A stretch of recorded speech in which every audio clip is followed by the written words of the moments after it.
In my last video, we looked at the fact that our words are powerful and the fact that we can literally put courage into people when we speak truth to them or we encourage them. In this video, I want to focus on the importance of us giving people responsibility and authority to give things a go so that they can grow in their gifts and calling.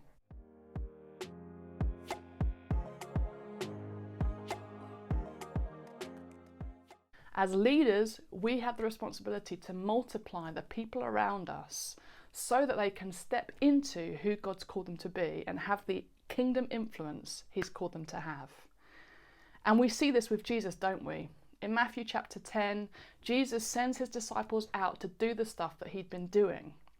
He doesn't just give them responsibility, i.e. tasks to do, He also gives them authority to fulfill those tasks. They were out on their own, having to learn how to depend on the Father. They had to make their own decisions. They had to make their own mistakes. But Jesus releases His disciples to give stuff a go so that they can step into who they're called to be and have the influence they're called to have. And in my opinion, they were released way too early. If I'd been Jesus, I certainly would have, at the very least, would have been watching from a distance to make sure I could see what was going on. And yet Jesus is so open-handed and He releases the disciples so that they would be multiplied to do what He'd been doing. Now, if you're leading out of insecurity rather than out of your sonship or daughterhood, this is going to be tricky. Because as we release people and if we look to multiply the people around us, it can end up feeling like it's taking away from us and who we are, particularly if our identity is in the stuff we're doing. So we might feel nervous. If I give this person this opportunity and they really flourish and actually they're better than me, what am I going to do? Where does that leave me? And we could resist releasing people and try and hold on to stuff because it's giving us a sense of purpose.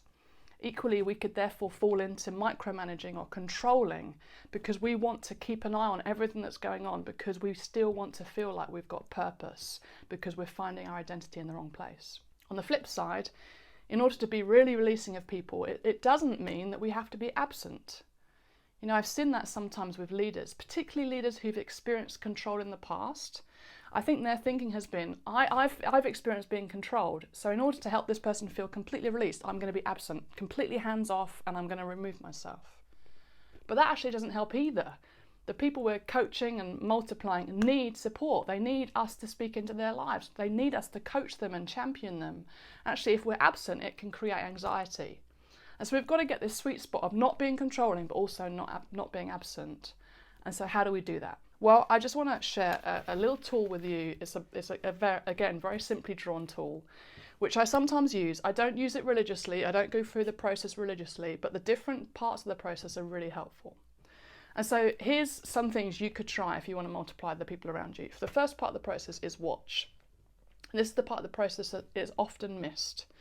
And what happens in this process is you ask the person you're coaching, you're wanting to train up, to watch you do the very activity that you want to train them in. So for example, if I'm wanting to train people up to host a time of worship, I will get that person to sit with me and I will say, I want you to actively watch what I do, what I say, note down some stuff that you notice, and also any questions you have about what I've done and why I've done it that way.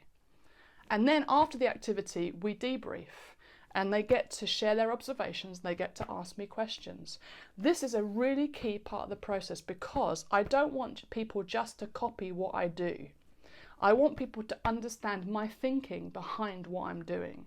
And so when you go through this process and the people you're coaching pick out questions and observations, you first of all get to see what they're noticing. Are they noticing the key aspects of hosting a time of worship?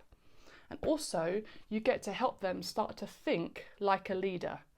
They're not just copy, but working out how to think, and that helps them to step into authority rather than just doing a task. Second part of the process is share. And in this process, you literally do that, you share the activity. So we would share hosting the time of worship. And so I'd say to the person, okay, I want you to kick the worship off. As the worship goes on, we'll team it and work out what God's saying. I'll land the worship. And so you share it together. And then you must make sure you have feedback. So you share the activity and then you have a debrief time where you do feedback. What went well? What do you think you'd do differently next time? And that's a whole other video. In fact, I've done a whole video on giving good feedback and I'll link it to this video. So you might share the activity a few times to see where the person's at, help them grow in confidence. Third part of the process, do. This is when the person you're coaching does the activity entirely on their own. And so you might do a bit of coaching in the lead up to the activity, but when it comes to the hosting of the time of worship, they will do the whole thing. And you have to sit on your hands and release them to do it and to sometimes make mistakes so they can learn and grow and depend on Jesus and therefore have more opportunity to step into who God's called them to be. And again, they might do the activity many, many times before they move on to the next one, which is teach. And in this part of the process, they are then taking someone else through the process that you took them through.